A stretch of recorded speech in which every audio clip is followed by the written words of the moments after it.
Well, joining us now in the studio for more on this is Marko Gasic, the founder of the London-based Serbian Information Office. Thank you very much for being with us. So tell us a little bit more about this man, Tomislav Nikolic, the new president of Serbia. What kind of character is he? Well, he's a bit of a populist, he's a man of the people, and he's, like most Serbian politicians, very keen to get to power, because power is the gateway for all things for Serbian politicians, both economic and political.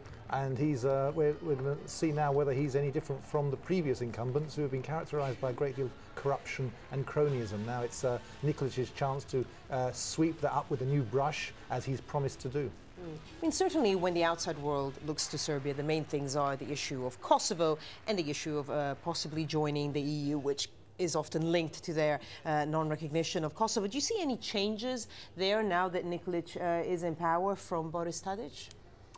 I don't think he will deviate from the line that EU membership, European Union membership, is a good thing, because that's really what the Serbian population like to believe, because they've had years of isolation at the hands of the West, bombing and sanctions at the hands of the West, and they would like to actually to hug the West very closely to make sure it's not using its free hands to bomb them again or sanction them again. So he will stay with the European Union orientation, but he will also, I think, add an extra element which I think is overdue: the fact that there's a kind of Eurasian Union coming up. There's a Russia which very much wants to be friendly to Serbia and has been rebuffed in effect by the previous regime. So I think Mr. Nikolic, President Nikolic now, will want to really make friends in both areas.